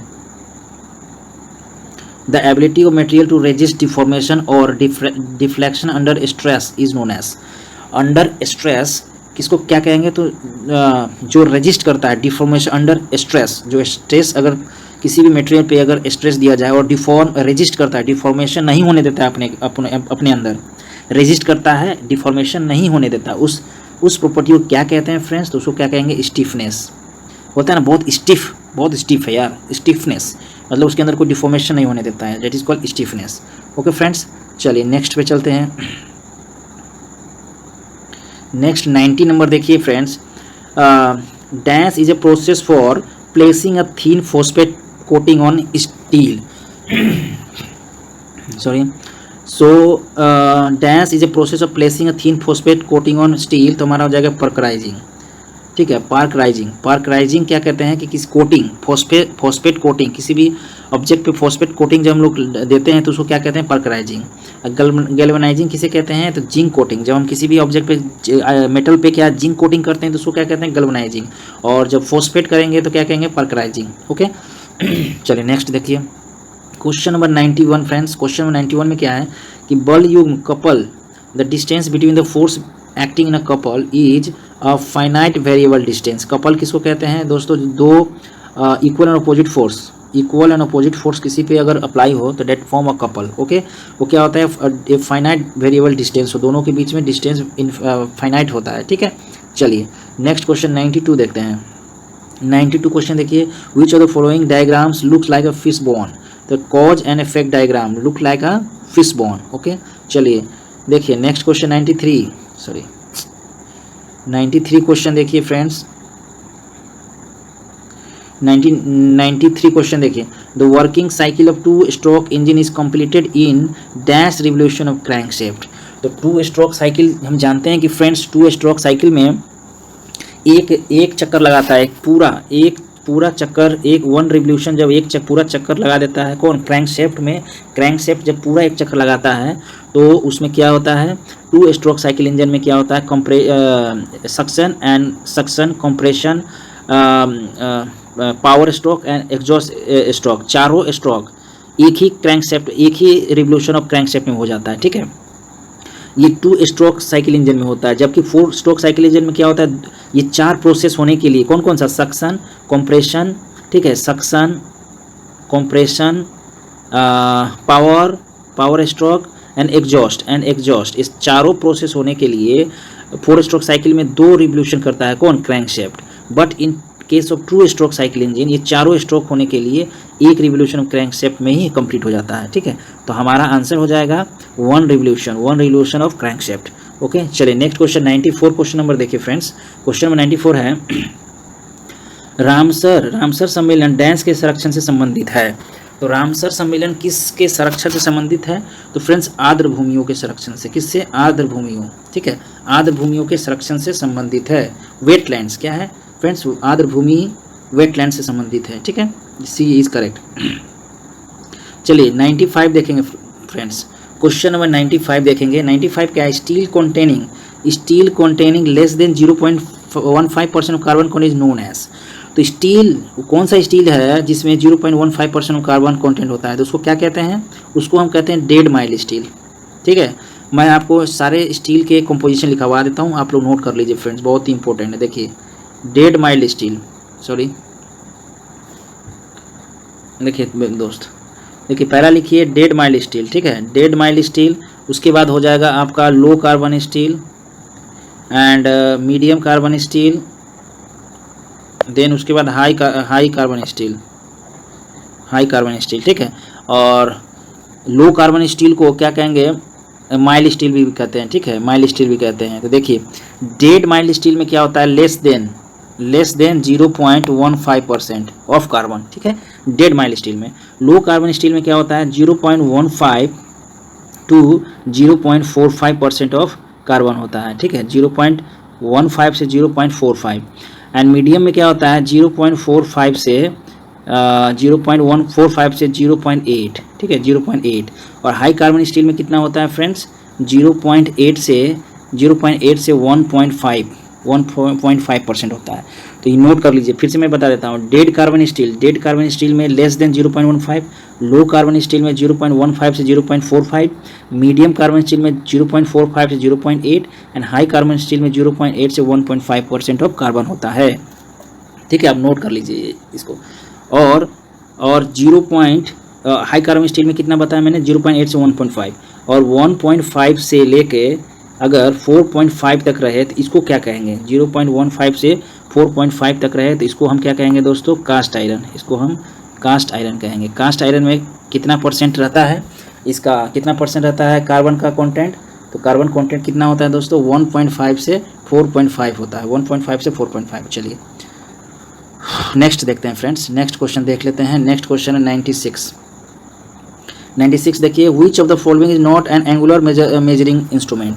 तो कौन सा इनमें से एंगल को नहीं नापता है, तो क्या है, माइक्रोमीटर है। माइक्रोमीटर से क्या होता है, थिकनेस, मोटाई, डायमीटर, मोटाई को हम लोग माप करते हैं, थिकनेस को देखते हैं माइक्रोमीटर से। But sine bar, bevel protractor, autocollimator, ये सबसे क्या होता है, एंगल मापा जाता है। तो हमारा आंसर सी हो जाएगा, माइक्रोमीटर। नेक्स्ट क्वेश्चन 97 देखते हैं फ्रेंड्स। देखिए नेक्स्ट क्वेश्चन 97 में है कि the effective length L of column hinged at both ends as compare to its actual length is. तो ये स्ट्रेंथ ऑफ मटेरियल क्वेश्चन है और इसमें कहा गया है कि जब बीम जो होता है, कितना प्रकार का, जो cantilever beam, simply supported beam, ये सब बीम है। तो ये बीम का जब दोनों एंड हिंज होता है, बोथ हिंज होता है, तो उसमें जो effective length L, capital L is called effective length. तो इफेक्टिव लेंथ इक्वल टू क्या होता है, is called actual length. Effective length equal to actual length किस केस में होगा, जब बोथ एंड हिंज्ड हो जाएगा, तब उस केस में दोनों बराबर हो जाएगा। कौन, effective length equal to actual length. और देखिए फ्रेंड्स, मैं इस और अच्छा से डिस्क्राइब कर देता हूँ कि देखिए फर्स्ट केस क्या हुआ, जब बोथ एंड, देखिए जब बोथ एंड्स हिंज्ड होगा, बोथ एंड हिंज्ड हो जाएगा, ठीक है, बोथ एंड हिंज्ड हो जाएगा, तो क्या हो जाएगा friends, L equal to L। और दूसरा केस में क्या होता है, एक end free and one end fix होगा, ठीक है, मैं शॉर्टकट लिख, one end free end other is fixed, तब क्या हो जाएगा, one in free end other is fixed. अब अच्छे से पूरा मैं नहीं लिखूंगा, one is free end other is fixed, तब क्या हो जाएगा, L इक्वल टू क्या हो जाएगा, L इक्वल टू 2L हो जाएगा। मैंने इक्विवेलेंट लेंथ इक्वल टू 2 गुना, जो इक्विवेलेंट लेंथ होता है 2 गुना एक्चुअल लेंथ का होगा। तीसरा केस में क्या होगा, तीसरा केस में बोथ एंड फिक्स, जब बोथ एंड फिक्स, दोनों को हम फिक्स कर देंगे, बोथ एंड फिक्स कर देंगे, तब क्या हो जाएगा, L इक्वल टू L/2, ठीक है। और लास्ट बचेगा दोस्तों, जब one end fixed and other is hinged, one is fixed, एक एंड फिक्स कर दिया जाए एंड अदर इज हिंज्ड, तब क्या होगा friends, L equal to L/√2 हो जाएगा। क्या हो जाएगा, L/√2। नोट कर लीजिए फ्रेंड्स।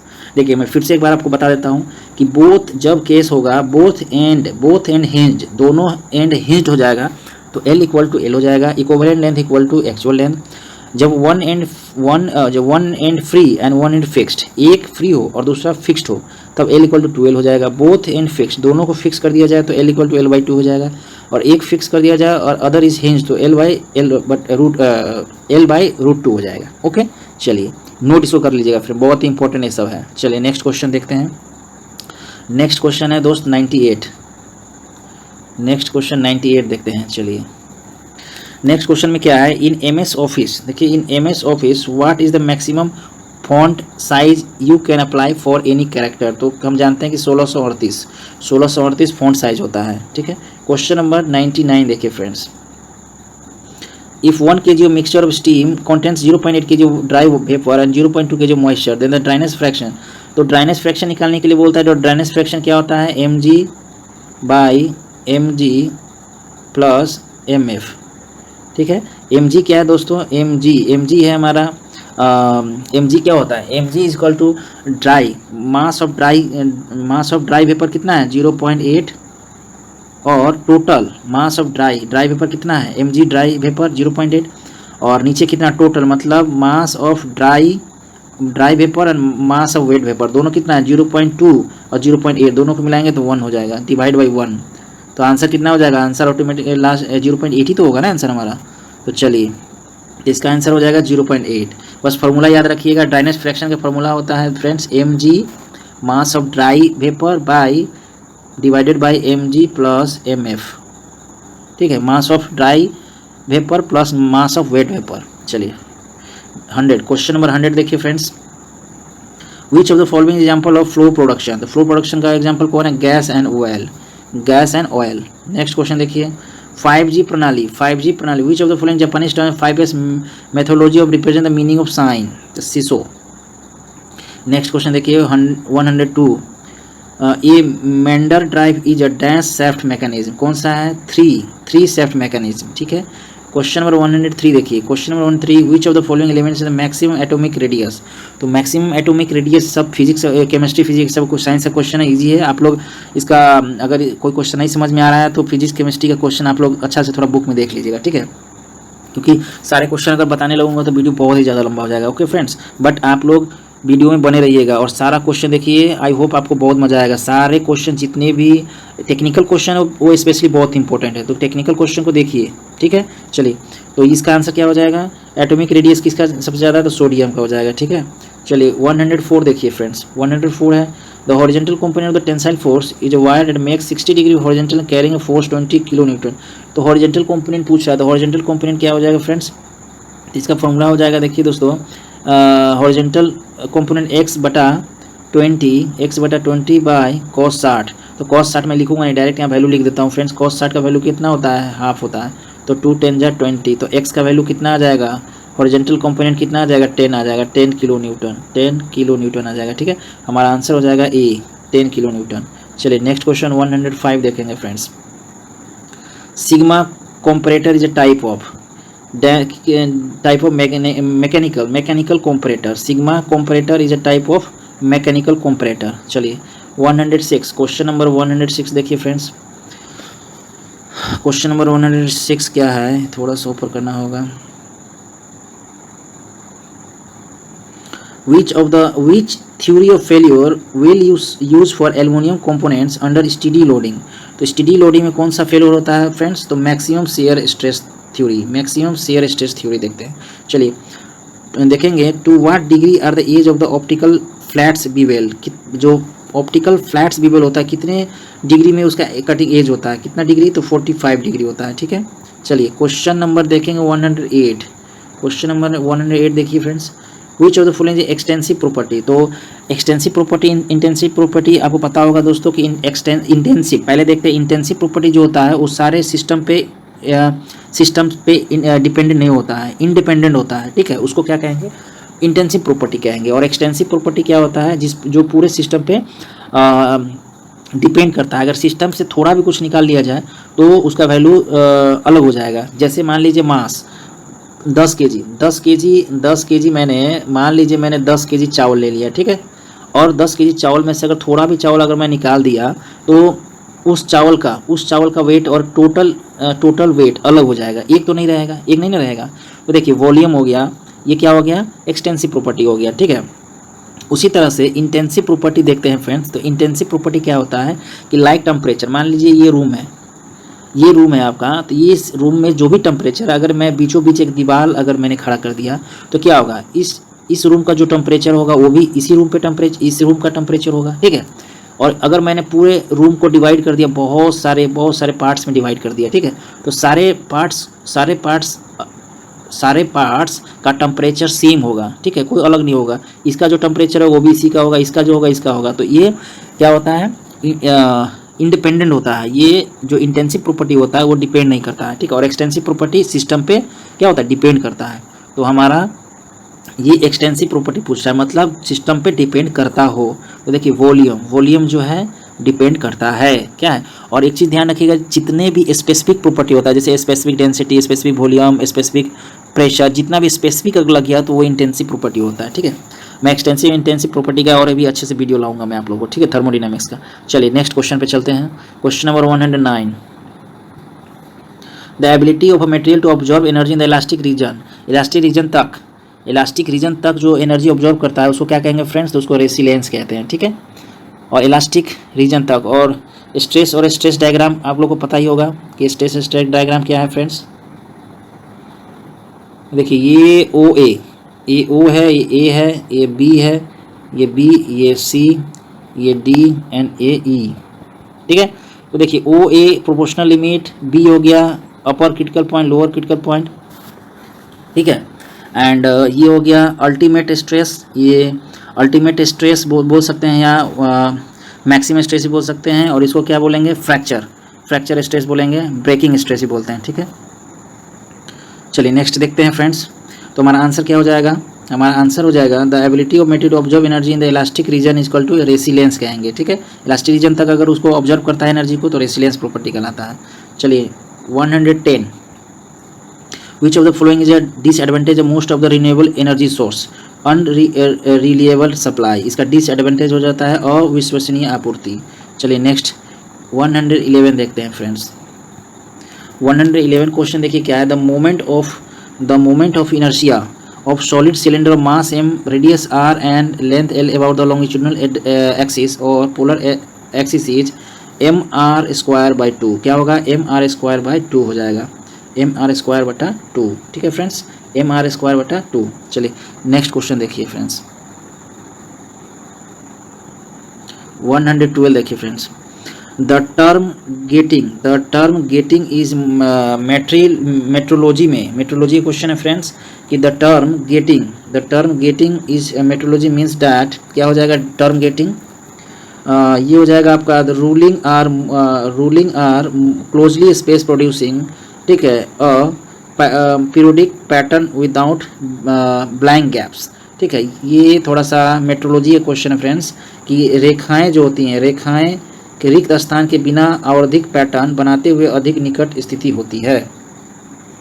तो ये आपका, चलिए नेक्स्ट क्वेश्चन देखते हैं, 113 नंबर क्वेश्चन देखते हैं। किस फिल्म ने 63वीं जियो फिल्म फेयर अवार्ड 2018 में सर्वश्रेष्ठ फिल्म लोकप्रिय का पुरस्कार जीता था, तो किसने हिंदी मीडियम में जीता था, ठीक है।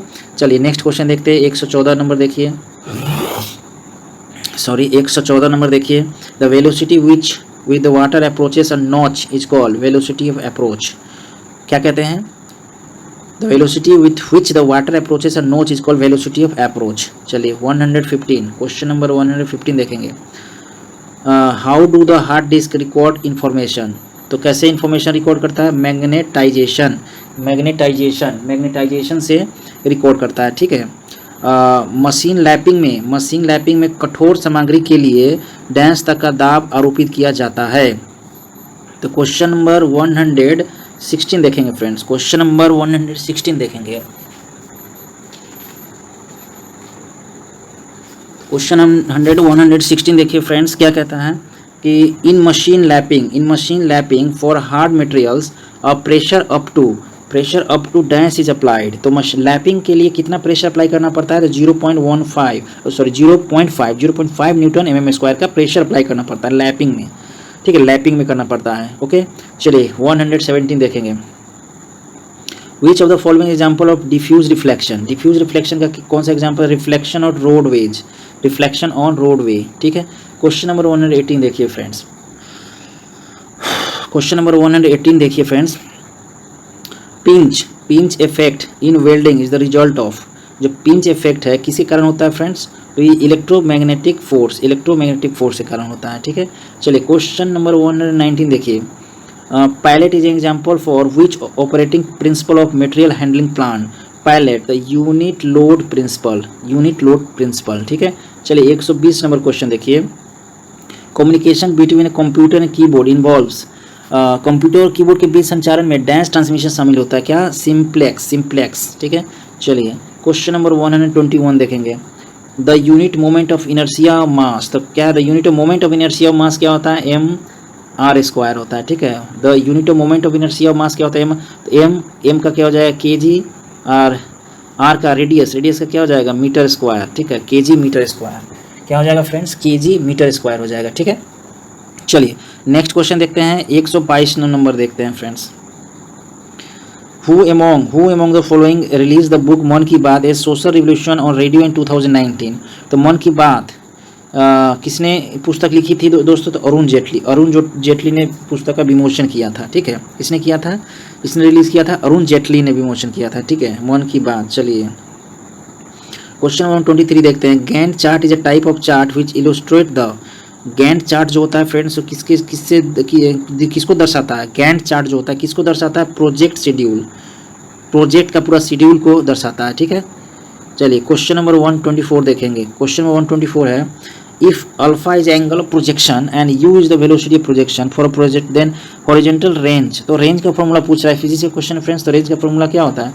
देखिए पहले टाइम ऑफ फ्लाइट, कोई भी प्रोजेक्टाइल क्या होता है? तो कोई प्रोजेक्टाइल होता है कि फ्रेंड्स जब भी हम 45 डिग्री में जब कोई पत्थर या जब कुछ फेंकते हैं तो ये मैक्सिमम हाइट में जाता है, ठीक है, और मैक्सिमम हाइट जाने के बाद फिर से वो नीचे ग्राउंड पे आ जाता है, तो इसी को प्रोजेक्टाइल कहते हैं। तो ये क्या होता है? 45 डिग्री पे फेंका, मैक्सिमम रेंज के लिए, मतलब कोई भी पत्थर या कोई भी चीज़ हम किस एंगल में फेंके हैं जो मैक्सिमम दूरी तक जाके गिरे, तो 45 डिग्री एंगल से हम लोग फेंकना पड़ता है, जिससे मैक्सिमम रेंज में जाके पत्थर गिरे, ठीक है।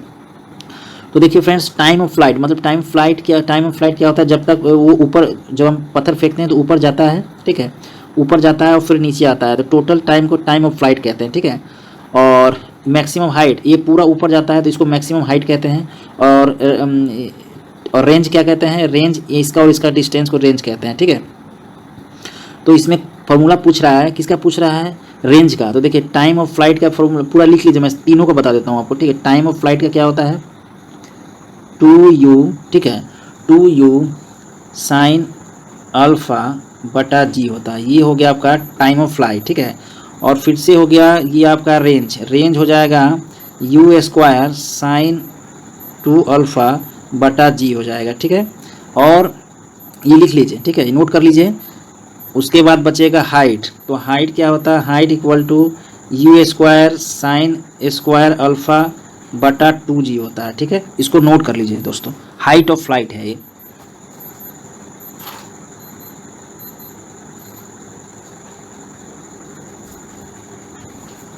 चलिए आपने नोट कर लिया फ्रेंड्स, ये हो गया हाइट, जो मैक्सिमम हाइट, जब हम लोग कोई चीज़ पत्थर फेंकते हैं तो ये मैक्सिमम हाइट गेन करता है, ये ऊपर जाता है मैक्सिमम हाइट पे, फिर नीचे आ जाता है, तो इसी को मैक्सिमम हाइट निकालने का ये फॉर्मूला है, ठीक है, u² sine square alpha by 2g। चलिए नेक्स्ट क्वेश्चन पे चलते हैं, क्वेश्चन नंबर 125। क्वेश्चन नंबर 125 पे देखिए, the maximum heat in resistance welding is at, the maximum heat during resistance welding, जब हम रेजिस्टेंस वेल्डिंग करते हैं तो मैक्सिमम हीट कब जनरेट होता है? तो interface between the to plates being joined, जोड़ी जाने वाली दो प्लेटों के बीच के इंटरफेस पर सबसे ज़्यादा हीट जनरेट होता है, ठीक है। तो हमारा answer B is correct. Next question देखते हैं 126।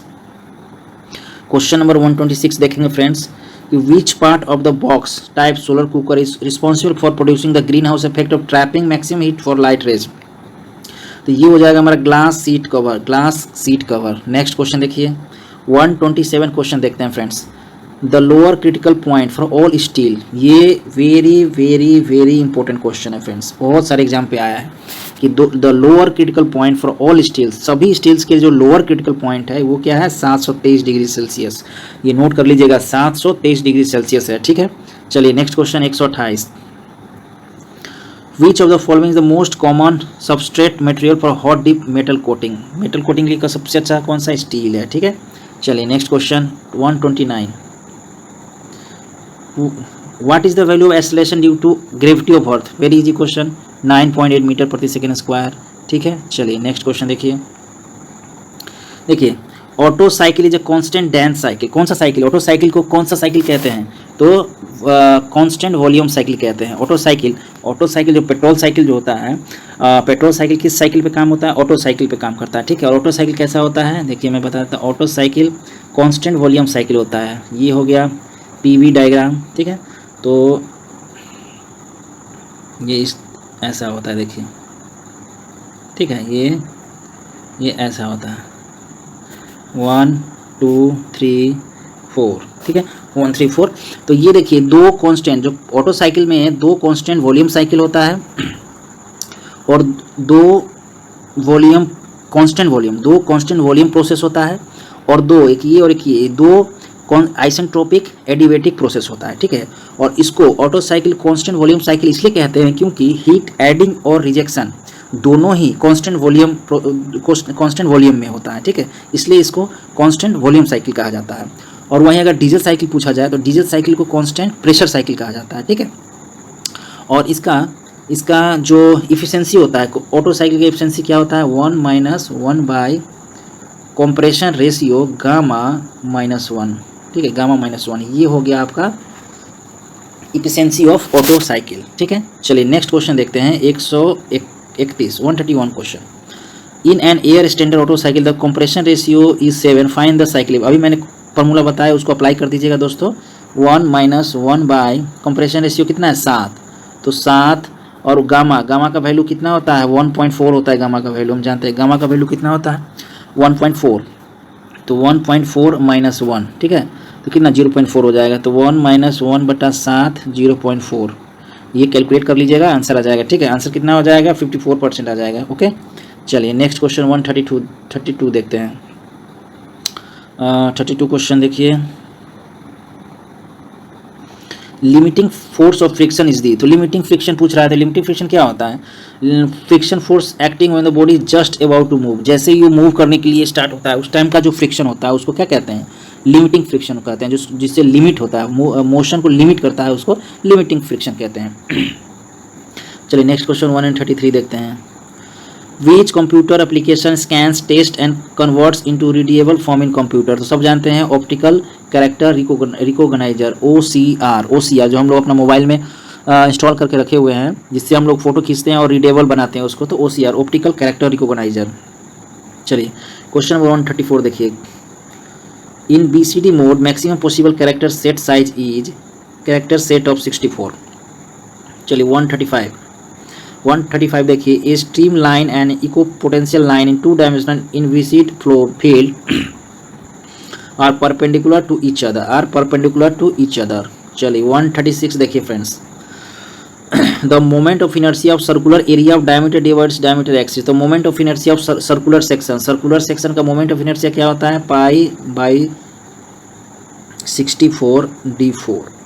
क्या होता है? π/64d4। तो हमारा आंसर हो जाएगा C, π/64d4, okay. Circular section का मोमेंट ऑफ इनर्शिया। चलिए ये radius gauge also know. Radius gauge को क्या कहा जाता है? तो इसको फिलेट गेज भी कहा जाता है। रेडियस गेज को क्या कहा जाता है? फिलेट गेज कहा जाता है। 138 which of the following is junction of side and end cutting edge in single point cutting tool.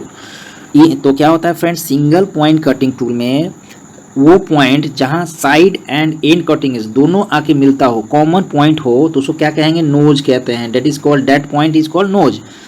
On which side and end cutting edge meet. क्या होता है? दोनों side and end cutting edge दोनों मिलता है, उस पॉइंट को क्या कहते हैं? नोज कहते हैं, जंक्शन पॉइंट। चलिए नेक्स्ट 139 क्वेश्चन देखिए। Water decomposes in presence of electricity into water and oxygen. The process is called electrolysis. Electrolysis में क्या होता है? वाटर दो कंपोनेंट में टूटता है, हाइड्रोजन और ऑक्सीजन को तोड़ता है, टूट के अलग हो जाता है, उसको क्या कहते हैं? इलेक्ट्रोलाइसिस प्रोसेस कहते हैं, ठीक है। Question number 140।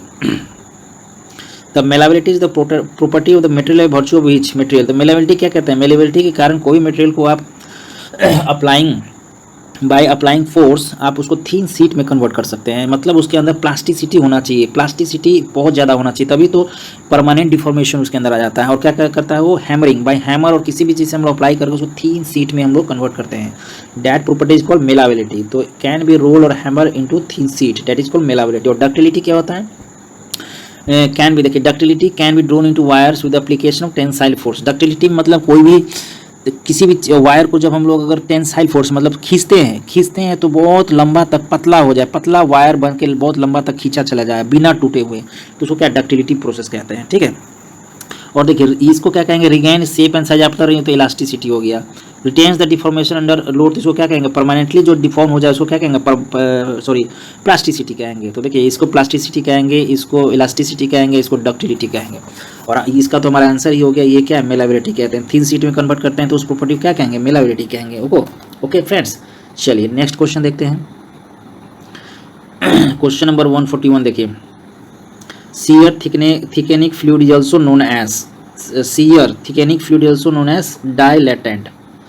चलिए 142, क्वेश्चन नंबर 142 देखिए, the process of draining steam for heating the feed water is known as, feed water को गर्म करने के लिए भाप निकालने की प्रक्रिया को किस रूप से जाना जाता है, तो उसको क्या कहेंगे, ब्लीडिंग कहते हैं, उसको क्या कहेंगे, ब्लीडिंग। चलिए 143, क्वेश्चन नंबर 143 देखेंगे, a single unit which is compose of small group of bits is known as byte. और हम जानते हैं कि 8 बीट मिलकर क्या होता है, एक बाइट कहलाता है दोस्तों। क्या कहलाता है, एक बाइट। 8 बीट मिलकर क्या कहलाता है, 1 बाइट कहलाता है। ओके, तो ये सिंगल यूनिट क्या 8 बाइट का ग्रुप मिलके 8 बीट का ग्रुप मिलके 1 बाइट बनाता है। तो चलिए next question 144, funds belonging to the government of India are kept in, Bharat सरकार से संबंधित निधियों को डैश में रखा जाता है, किस में, भारत के लोक लेखा, भारत में के समेकित कोष में, या भारत की आकस्मिकता निधि में। तो सभी में, विकल्पों में से सभी, सी आंसर हो जाएगा फ्रेंड्स, ठीक है।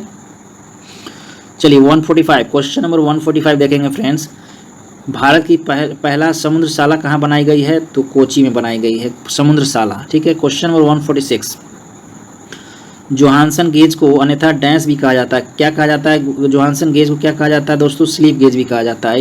इंपॉर्टेंट क्वेश्चन है, जोहानसन गेज को स्लीप गेज कहा जाता है। 147 देखिए, what is the magnitude of the maximum disturbance in the medium on either side of the mean value called amplitude, क्या कहेंगे उसको, एम्पलीट्यूड कहेंगे।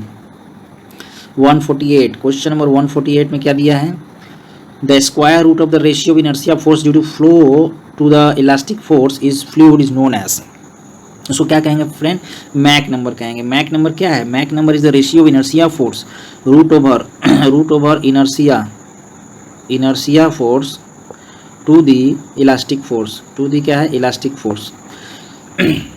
मैक नंबर क्या है, किसका रेशियो है, root over inertia force to elastic force. Reynolds number क्या था, रिलोन्स नंबर क्या था, तो Reynolds number ratio of inertia force to the viscous force. Mach number क्या हो गया, inertia force to elastic force, ठीक है।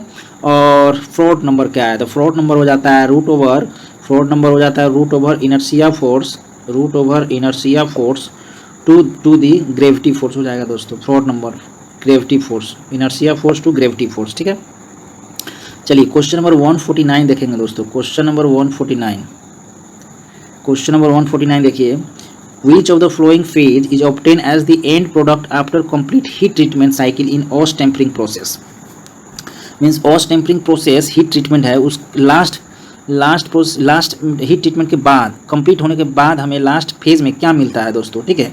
Oss tempering प्रक्रिया में ऊष्मीय उपचार चक्र पूर्ण होने के बाद अंतिम उत्पाद के रूप में कौन सी अवस्था प्राप्त होती है, तो अंतिम उत्पाद के बाद कौन सी अवस्था प्राप्त होती है दोस्तों, तो बाइनाइट, डेट इज कॉल्ड बाइनाइट प्राप्त होता है। चलिए फ्रेंड्स देखिए, ये लास्ट क्वेश्चन है, 150 क्वेश्चन देखेंगे। The complete resistance spot weld cycle has been divided into dash part, कितने, जो रेजिस्टेंस स्पॉट वेल्डिंग है कितने पार्ट्स में डिवाइड किए गए हैं, तो इसको 4 पार्ट्स में डिवाइड किए गए हैं। कौन कौन सा, तो squeeze time, that is called squeeze time, पहला होता है स्क्यूज टाइम, दूसरा होता है वेल्ड टाइम, दूसरा होता है वेल्ड टाइम, फिर होता है होल्ड टाइम, ठीक है, होल्ड टाइम, और तीसरा होता है ऑफ टाइम, ठीक है। तो resistance spot welding occurs in 4 steps. Resistance spot welding जो होता है वो 4 स्टेप्स में कंप्लीट होता है। कौन कौन सा है, squeeze time, weld time, hold time, of time. और ये सब में क्या क्या होता है इस चारों प्रोसेस में, ये मैं नेक्स्ट वीडियो में आपको अच्छे से बताऊंगा। अगर पूरे डिस्कस करने लगा तो बहुत लंबा वीडियो हो जाएगा, ठीक है। ओके फ्रेंड्स, तो आई होप कि आप लोगों को ये मेरी वीडियो अच्छी लगी होगी, तो प्लीज़ मुझे इनकरेज कीजिए, ठीक है। तो please encourage me by subscribing my channel and share in your friends group for my latest video. Okay, then see you in my next video. Bye bye.